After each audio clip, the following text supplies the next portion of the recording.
नमस्कार दोस्तों, स्वागत है आपका हमारे चैनल @डुग्गू कोचिंग सेंटर में। आज मैं आपको चैप्टर थर्ड रहेगा, ठीक है, चैप्टर थर्ड जो कि क्लास 10th का रहेगा, जिसमें कि नए शस्त्र जो नया सेशन आपका चल रहा है उसके हिसाब से मैं आपको पढ़ा रहा हूँ, जो कि आज मैं आपको पूरा का पूरा इंट्रोडक्शन ही बताऊंगा, ठीक है, थर्ड चैप्टर का। क्योंकि इंट्रोडक्शन पढ़ना इसलिए ज़रूरी है बेटा, क्योंकि आपका ऑब्जेक्टिव रहा, फिलिंग द ब्लैंक्स रहा, मैच द कॉलम हुआ, ट्रू फॉल्स हुआ, उसमें इंट्रोडक्शन से ही क्वेश्चन आपके बनते हैं, और जो कि मैंने आपकी बुक से अलग अलग टॉपिक वाइज छांट छांट के आपको मैं बताते जाऊंगा, ठीक है। तो सबसे पहले अपन स्टार्ट करते हैं कि इसमें आपको बता रहा हूँ कि जो एक्स एंड वाई, इसमें आपको ग्राफ का बता दे रहा हूँ, एक्स वाई का ग्राफ से रिलेटेड, ठीक है। क्या आएगा, एक्स एंड वाई, जो कि आपका क्या रहेगा, और हो जाएगा, इसका मतलब जो कि ग्राफ के द्वारा पहले बता दे रहा हूँ कि यार ग्राफ में आपका एक्स और वाई कहाँ होता है, ये पहली चीज़ आपको पता होना चाहिए, कहाँ पे माइनस होता है, कहाँ पे आपका प्लस होता है, ठीक है। तो सबसे पहले नंबर पे अपन समझते हैं बेटा इसमें, जो कि आपको एक ऐसा ये बनाया, ठीक है, उसके बाद एक ये बनाया, ठीक है। ये ग्राफ अच्छे से आप समझ लें, इसको रट देना, याद कर लेना अच्छे से। इससे पहले ये समझ में जाएगा कि एक्स वाई कहाँ होता है, एक्स एक्सिस और वाई एक्सिस, ठीक है, या अक्ष भी बोलते हैं इसको। तो हमेशा याद रखना ये होता है आपका वाई डैश, ठीक है, ये ऊपर वाला होता है वाई, ये होता है आपके पास एक्स, और ये होता है आपके पास एक्स डैश, ठीक है। अब आपको इसमें क्या याद रखना है, जो आपके पास डैश जो लगा है इसमें हमेशा नेगेटिव होते हैं। क्या होते हैं, नेगेटिव, नेगेटिव मतलब माइनस, ठीक है। ऐसे इस पे लगा है तो ये भी क्या हो जाएगा, आपका नेगेटिव पॉइंट होंगे, ठीक है। ये आपको पहली चीज़ हमेशा याद रखना है। उसके बाद आपको याद रखना है जो सेंटर पॉइंट जो होता है ये जीरो होता है, ठीक है। जिसको जो सेंटर पॉइंट जीरो होता है इसको अपन क्या बोलते हैं, क्या बोला जाता है इसको, ओरिजिन, ठीक है। ये आर है, जिसको बोलते हैं मूल बिंदु, मूल, ठीक है, क्या कहते हैं इसको अपन, मूल बिंदु। ये आपको याद रखना है, ठीक है। ये अब उसके बाद आता है आपका ये एक्स पे प्लस वाले नंबर, तो अपन कोई भी नंबर ले लेते हैं, 1 2 3, या 1 2 3, लेकिन डैश आए तो क्या होंगे, माइनस, ये माइनस माइनस माइनस।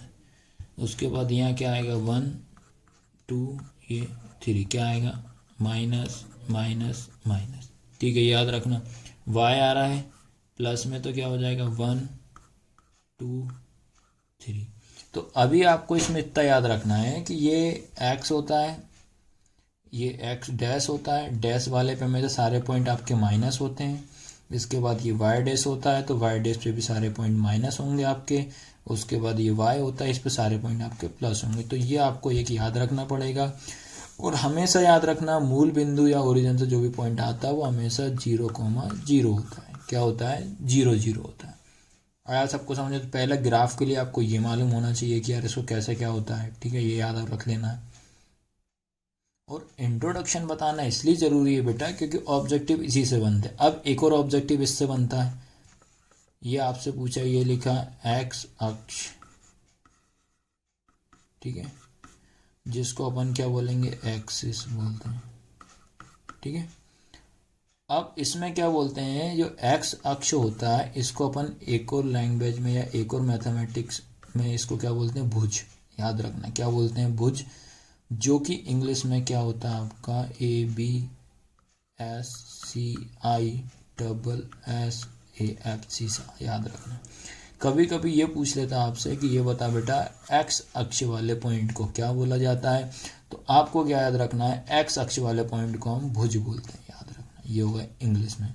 इसके बाद सेम अपन वाई अक्ष का भी समझें कि ये लिखा वाई अक्ष, ठीक है, तो वाई एक्सिस हो जाएगा ये। अब वाई अक्ष जो रहेगा इसको हमेशा क्या बोलते हैं, कोटि। क्या बोलते हैं, कोटि। क्या बोलते हैं, कोटि बोलते हैं, जिसको इंग्लिश में क्या बोलेंगे, कोऑर्डिनेट, ठीक है। एक ऑब्जेक्टिव तो इससे पूछा ही पूछा गया है, चाहे वो एमपी बोर्ड हो चाहे वो सीबीएसई वाले बच्चों के लिए। इसको आप अच्छे से याद कर लेना चैप्टर 3 के लिए। अब इसके बाद आपसे पूछता है क्वाड्रेंट से रिलेटेड एक क्वेश्चन आता ही आता है। ठीक है। अब क्वाड्रेंट से याद रखना है, इसको समझने के लिए आप इसको ग्राफ के द्वारा समझना। ये बनाया, ठीक है,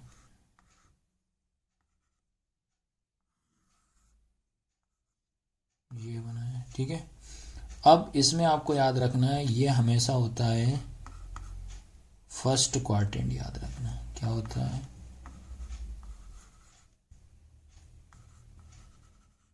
फर्स्ट क्वाड्रेंट, जिसको अपन बोलते हैं क्वाड्रेंट मतलब होता है चतुर्थांश। क्वाड्रेंट मतलब क्या होता है, चतुर्थांश। तो ये होता है हमेशा फर्स्ट क्वाड्रेंट होता है।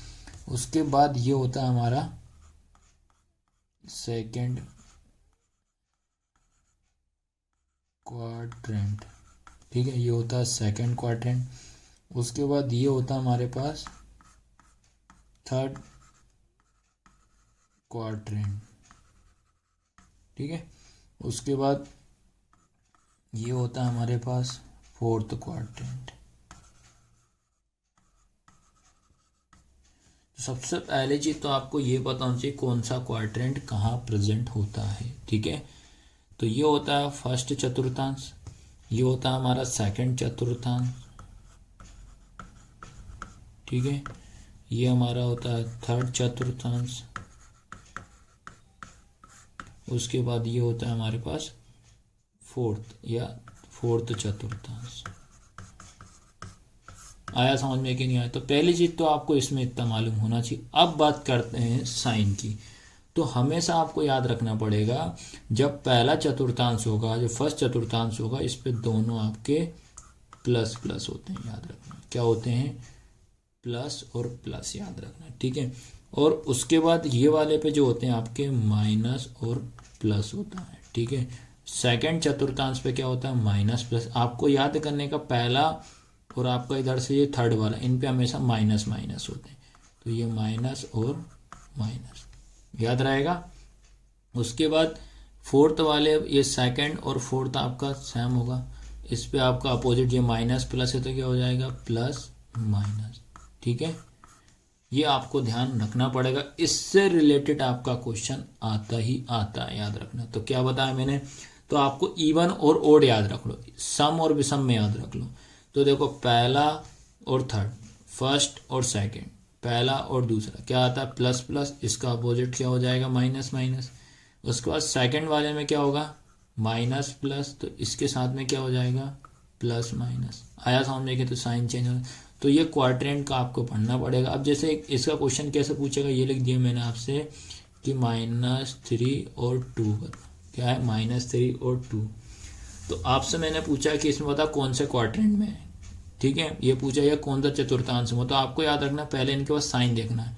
तो ये माइनस है, उसके बाद 2 क्या कोई चिन्ह नहीं है तो क्या होगा, प्लस होगा। तो अब आपको देखना है माइनस और प्लस कहाँ है भैया, माइनस और प्लस। तो बस इसका आंसर क्या हो जाएगा, सेकंड क्वाड्रेंट। बस इतना सा आपको आंसर लिखना है, क्या हो जाएगा, सेकंड क्वाड्रेंट या द्वितीय चतुर्थांश, क्या हो जाएगा, द्वितीय चतुर्थांश। तो इस तरीके से आपको इसको समझना है, अच्छे से नोट डाउन कर लो, जो कि इससे रिलेटेड क्वेश्चन आपका एग्जाम में फाइनल पेपर में पूछता ही पूछता है, ठीक है। इसके बाद तो थर्ड चैप्टर का जो टॉपिक यहाँ से स्टार्ट कर रहा हूँ, ये आपका यहाँ से मैं बता दे रहा हूँ बेटा, इससे एक क्वेश्चन आपका फाइनल पेपर में पूछता ही पूछता है, ठीक है। इसके बाद जो टॉपिक बता दे रहा हूँ मोस्ट आईएमपी है, और ये इससे क्वेश्चन पूछा गया है, एमपी बोर्ड हो चाहे सीबीएसई हो चाहे एनसीईआरटी, ठीक है। तो क्या है, 2 वेरिएबल, ठीक है, linear equation, 2 variable linear equation, जिसको हिंदी में क्या बोलते हैं अपन, व्यापक समीकरण, ठीक है। तो व्यापक समीकरण आपका क्या होता है, A1 X plus v1 y plus c1 equal 0। उसके बाद a2x plus b2 bye plus c2 equal 0। तो ये आपको ध्यान रखना पड़ेगा, ठीक है। तो इसमें याद रखना थर्ड चैप्टर में आपको हमेशा के हमेशा आपको दो इक्वेशन देखने को मिलेंगी। दो इक्वेशन से ही आप समझ जाना कि भैया ये किस चैप्टर का है। तो जैसे इस टाइप से देगा 2x plus 4y plus 8 equal 0 या 4x plus 5y plus 9 equal 0। तो आपको बेटा याद रखना इस तरीके से आपको ये दो इक्वेशन देगा। तो इन दो इक्वेशन को आपको किस तरीके से सॉल्व करना है तो वो आपसे क्वेश्चन में जरूर आपसे पूछेगा ही पूछेगा। अब इसके बाद याद रखना आपको, जैसे कि आपको इसमें एक 3 कंडीशन याद रखनी पड़ेगी इन इक्वेशन को सॉल्व करने के लिए। पहली condition a1 upon a2 not equal to b1 upon b2, ठीक है। ये एक कंडीशन होती है। इस कंडीशन में आपको मैं बता दे रहा हूं, अगर आपसे पूछता है कि बताइए बेटा इस कंडीशन, जब ये वाली कंडीशन आती है तो इनमें लाइनें क्या होती हैं। लाइन मतलब होता है रेखाएं। क्या होता है? रेखाएं, ठीक है। क्या होता है? रेखाएं, या इसको इंग्लिश में बोलते हैं लाइन। तो आपको क्या करेंगे, इसमें क्या लिखोगे आप? प्रतिच्छेद याद रखना। क्या याद रखोगे? प्रतिच्छेद, जो कि इंग्लिश में क्या होगा आपका? इंटरसेक्टिंग, याद रहेगा ना। अगर जैसे रेखाओं की बात करता है या लाइंस की बात करता है तो वो एक दूसरे को क्या करती हैं? प्रतिच्छेद करती है। मतलब क्या करती है? इंटरसेक्ट करती है। इंटरसेक्टिंग याद रखना, ठीक है। अब बात करते हैं, इसमें आपको सॉल्यूशन पूछेगा। यहाँ हल की बात करता है। हल को क्या बोलते हैं अपन? सॉल्यूशन, ठीक है। सॉल्यूशन की अगर बात करता है तो आपको याद रखना है, तो इसका सॉल्यूशन में क्या होगा? केवल एक हल। क्या आया? केवल एक हल, या इसको बोलेंगे अपन अद्वितीय। क्या बोलेंगे? अद्वितीय, ठीक है। केवल एक हल या अद्वितीय, या इसको इंग्लिश में क्या बोलेंगे? One solution. वन सॉल्यूशन, या बोलेंगे अपन यूनिक सॉल्यूशन। याद रखना, क्या बोलेंगे? Unique solution. तो ये याद रखना पड़ेगा आपको। हल की बात करता है, अगर हल आता है तो क्या बोलेंगे? केवल एक हल है, अद्वितीय हल, वन सॉल्यूशन, यूनिक सॉल्यूशन, ठीक है। अब बेटा याद रखना, अब इसको पहचानोगे कैसे? तो इसकी पहचान मैं बता दे रहा हूँ। हमेशा आपको जो ग्राफ में क्या चेक करना है, ग्राफ में हमेशा ये लाइनें जो रहेंगी, दो लाइन जो रहेंगी, एक दूसरे को हमेशा इंटरसेक्ट करेंगी। क्या करेंगे? एक दूसरे को काटेंगे। इससे आप पहचान सकोगे। याद रखना, ग्राफ में जब भी दो लाइन एक दूसरे को इस तरीके से अगर काटती हैं आपस में, समझ जाना वो आपका कौन सा हो जाएगा? अद्वितीय, ठीक है, या इंटरसेक्टिंग हो जाएगा, प्रतिच्छेद। अब इसको पहचाना वो कैसे? तो हमेशा याद रखना इसकी पहचान ये रहेगी, इसमें तीनों की वैल्यू सेम कभी भी नहीं आएगी। जब इससे आप कंपेयर करोगे ना तो इसमें तीनों की वैल्यू कभी भी सेम नहीं आएगी। ये इसकी पहचान है। जब इसको आप 2 वेरिएबल लीनियर इक्वेशन से कंपेयर करोगे तो आपकी इक्वेशन लास्ट में ये आंसर आए। देखो 2/3, 1/4, 2/5, तीनों सेम हो रहा है क्या? नहीं हो रहा है। जब तीनों सेम नहीं होते हैं तो इस कंडीशन पे अपन इसको क्या बोलेंगे भैया? ये रेखाएं क्या होती हैं? प्रतिच्छेद करती है, इंटरसेक्ट करती हैं। फिर उसके बाद आपको सॉल्यूशन का भी पूछ सकता है। ये सॉल्यूशन का भी आपको याद रखना पड़ेगा, ठीक है। क्या हल आएगा? सॉल्यूशन केवल एक हल होता है, अद्वितीय हल बोलते हैं इसको, वन सॉल्यूशन, यूनिक सॉल्यूशन। या अब इससे एक क्वेश्चन और बनता है बेटा इससे, तो वो भी याद रखना। इसमें आपको बनता है इससे कंसिस्टेंट और इनकंसिस्टेंट। तो हमेशा इस कंडीशन में आपको आंसर में क्या आएगा? आपका कंसिस्टेंट आता है। क्या आता है? कंसिस्टेंट, याद रखना। तो ये TENT याद रखना, कंसिस्टेंट लिखा है, जिसको हिंदी में क्या बोलेंगे अपन? संगत। तो जब भी आपका अद्वितीय हल वाली कंडीशन आती है, याद रखना वन सॉल्यूशन वाली कंडीशन आती है, तो हमेशा आपको क्या लिखना पड़ेगा? ये क्या होती है? कंसिस्टेंट होती है, यानी कि संगत होती है। तो इसको आप अच्छे से देख लीजिए, ठीक है। तो इसकी आपको 3 कंडीशन पढ़नी पड़ेगी, जिसमें पहली कंडीशन मैंने आपको बता दी है। अब बेटा इसका जिसकी सेकंड कंडीशन बता दे रहा हूँ, इसमें आपको सेकंड कंडीशन इसकी पढ़नी पड़ेगी।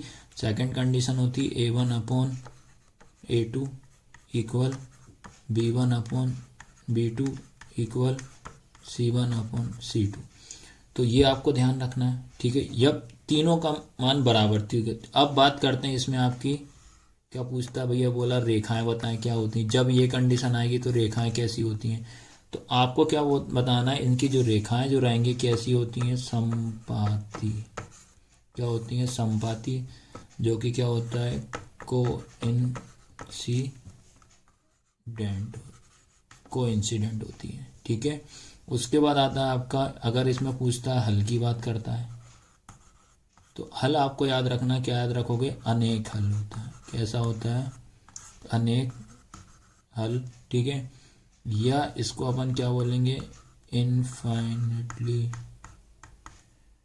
ठीक है, इनफाइनेटली मेनी सॉल्यूशन, ये हो गई, ठीक है। हल की बात करता है, रेखाओं की बात करता है। अब भैया इसमें ग्राफ में कैसे बनेगा वो और मैं बता दे रहा हूँ, ठीक है। तो ग्राफ में इसकी जब लाइन की बात करेंगे तो इसमें जो ग्राफ रहेगा, ये दोनों लाइन एक दूसरे के साथ ऊपर एक हो जाएंगी, याद रखना। ये ऐसा ओवरलैप वाली कंडीशन हो जाएगी, ठीक है। ये तो एक ही पोस्ट पे आएगा, ये आप ग्राफ में देखना पड़ेगा, ठीक है। ये होगा। अब बात करते हैं यार हम इसको पहचानेंगे कैसे, तो इसकी पहचान में बता दे रहा हूँ। इसमें तीनों की वैल्यू सेम आएगी, जैसे 2/3, 2/3, 2/3। इससे आप पहचान सकते हो कि भैया ये कौन सी कंडीशन लग रही है, A1/A2 equal B1/B2 equal C1/C2। ये आपको ध्यान रखना। अब बात करते हैं कि यार ये संगत है कि असंगत है, तो ये भी आपका याद रखना है। ये भी आपका क्या कहलाएगा, संगत कहलाता है, जिसको अपन क्या बोलते हैं, कंसिस्टेंट बोला जाता है। क्या बोलते हैं, कंसिस्टेंट। आया सभी को समझ में कि नहीं आया। तो ये सेकंड कंडीशन भी मैंने आपको अच्छी तरीके से समझा दी, डायग्राम भी बता दी किस तरीके से इसका डायग्राम बनेगा, तो ये याद रख लेना आप। इसके बाद बेटा याद रखना है इसकी थर्ड कंडीशन बता दे रहा हूँ। थर्ड कंडीशन क्या होगी, A1/A2 equal B1/B2 not equal to C1/C2। ये आया समझ में। A1/A2 बराबर B1/B2 बराबर नहीं है C1/C2। तो इस कंडीशन में आपकी जो रेखाएं रहेंगी, सबसे पहले रेखाओं की बात करते हैं, मतलब लाइंस की बात करते हैं। तो लाइंस जो रहेंगी क्या होंगी, समांतर होंगी। क्या होंगी, समांतर, जो कि इसको अपन क्या बोलते हैं, पैरेलल लाइन। क्या बोलते हैं, पैरेलल। ये आया समझ में कि नहीं आया। अब इसके बाद इसमें समझते हैं भैया, इसमें हल की बात करते हैं।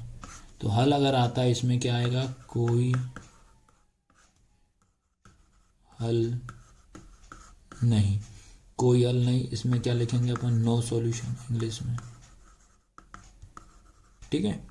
तो ये तो आपको याद करना पड़ेगा, ये मोस्ट इंपोर्टेंट है, एग्जाम में आता ही आता। अब बात करते हैं ग्राफ में कैसे बताएंगे भैया, ग्राफ में कैसे आएगा ये। तो ग्राफ भी देख लो, हम एक एक चीज़ क्लियर कराएंगे आपको। तो ग्राफ में देखो आप, ग्राफ में हमेशा ये याद रखना है, ये दोनों लाइन एक दूसरे के पैरेलल होंगी, याद रखना। या तो ये ऐसे हो सकती हैं, या तो ये इस तरीके से भी हो सकती हैं। तो ये होती है आपकी पैरेलल लाइन, ये ग्राफ में आएगा। अब बात करते हैं कि यार कंसिस्टेंट है कि इनकंसिस्टेंट है, संगत है कि असंगत है। चलो भैया ये भी समझ लेते हैं। तो हमेशा याद रखना ये आपका क्या कहलाता है, इनकंसिस्टेंट, याद रखना, जिसको क्या बोलते हैं, असंगत, ठीक है। क्या बोलते हैं, असंगत। जैसे इसमें अब पहचानें कैसे, जैसे आएगा इसका 2/3 इक्वल 2/3 नॉट इजिकल टू 1/3।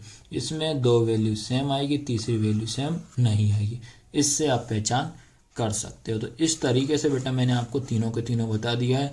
अब तीनों के तीनों को मैं एक प्रॉपर वे में तीनों का आपको समझा देता हूँ, क्योंकि मोस्ट इंपॉर्टेंट है थर्ड चैप्टर के लिए, थर्ड के लिए। और ये एग्जाम में इसका आपका क्वेश्चन देखने को जरूर मिलेगा, CBSE हो चाहे MP बोर्ड वाले बच्चे। इसके बाद याद रखना, आपको मैं क्विक रिवीजन के हिसाब से आपको बता दे रहा हूँ, क्योंकि ये मोस्ट इंपॉर्टेंट है, CBSE हो चाहे MP बोर्ड, किसी के लिए भी याद रखना। सबसे पहले चीज़ आपको याद रखना है क्या है, तीन कंडीशन पढ़नी पड़ेगी आपको। A1/A2 not equal to B1/B2, मतलब A1/A2 बराबर नहीं है B1/B2 के। उसके बाद A1/A2 A2 बराबर B1 अपॉन B2 बराबर C1 अपॉन C2। उसके बाद A1 अपॉन A2 बराबर B1 अपॉन B2 बराबर नहीं है C1 अपॉन C2 का। ठीक है, ये आया समझ में।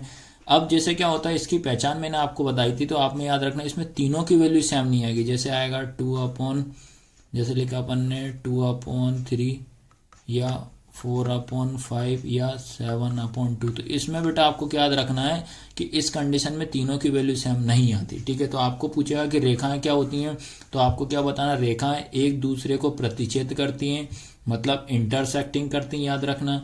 उसके बाद जब तीनों की वैल्यू सेम आएगी, जैसे 2 अपॉन 3 2 अपॉन 3 2 अपॉन 3, तीनों की वैल्यू सेम आएगी, याद रखना। जब तीनों की वैल्यू जब सेम आती है तो लाइन क्या बोलोगे, अब रेखाएं क्या होती हैं, संपाती होती हैं, जिसको अपन क्या बोलते हैं, को इंसिडेंट बोलते हैं। क्या बोलते हैं, को इंसिडेंट बोलते हैं। इसमें अगर आता है तो रेखाएं कैसी होती है, समांतर होती हैं, इंग्लिश में क्या बोलते हैं, पैरेलल बोलते हैं। तो सबसे पहली चीज आपको याद रखना है, तो ये आपको याद रखना है लाइन के लिए कि लाइन क्या होती है, ये याद रखना। उसके बाद आता है बेटा इसमें हल वाली कंडीशन। क्या आती है, हल वाली कंडीशन। तो हल वाली कंडीशन में आपको याद रखना है, हल सॉल्यूशन पूछेगा तो आपको अद्वितीय हल बताना है। क्या बताओगे, अद्वितीय हल, जो कि यूनिक सॉल्यूशन होता है। इसमें क्या आएगा, अनेक हल, जो कि आपका मैनी सॉल्यूशन होता है। इसमें क्या होता है, कोई हल नहीं, नो सॉल्यूशन होता है। कोई हल नहीं मतलब नो सॉल्यूशन। उसके बाद आपसे पूछता है कि बताइए कि ये कंसिस्टेंट है कि इनकंसिस्टेंट। तो आपको हमेशा याद रखना है, आपका जो अद्वितीय हल वाला जो है वो हमेशा संगत मतलब कंसिस्टेंट होता है, ये भी आपका कंसिस्टेंट होता है। लास्ट वाला आपका क्या होता है, इनकंसिस्टेंट, जो कि आपका क्या होता है, समांतर या कोई हल नहीं वाली कंडीशन में होती है। फिर ग्राफ में आप कैसे चेक करो, ग्राफ में आप इस तरीके से चेक कर सकते हो, लाइनें हमेशा एक दूसरे को काटेंगी तो प्रतिच्छेद करेंगी। इसमें क्या होता है कि लाइन एक दूसरे पे ओवरलैप होंगी, दोनों लाइन एक ही के ऊपर मिलेंगी आपको। उसके बाद ये होती है पैरेलल वाली कंडीशन। तो इस तरीके से आप देख लीजिए बेटा, अच्छे से नोट डाउन कर लेना इसको। मोस्ट आईएमपी इससे एक ऑब्जेक्टिव बनता है और इससे एक क्वेश्चन भी आता है, चाहे सीबीएसई हो चाहे एमपी बोर्ड। तो इस तरीके से चैप्टर 3 का मैंने इंट्रोडक्शन आपको बता दिया है। वीडियो कैसी लगी, लाइक शेयर सब्सक्राइब जरूर करना। और इस बार पूरा एक एक टॉपिक वाइज हम कवर कराएंगे। पहले हम इंट्रोडक्शन पढ़ाएंगे ताकि इंट्रोडक्शन समझ में जाएगा बेटा आपको कि हम किस तरीके से आपको पढ़ाएंगे। तो वीडियो कैसी लगी, लाइक शेयर सब्सक्राइब जरूर करना। एक बार फिर से मैं आपको बोल रहा हूँ, धन्यवाद।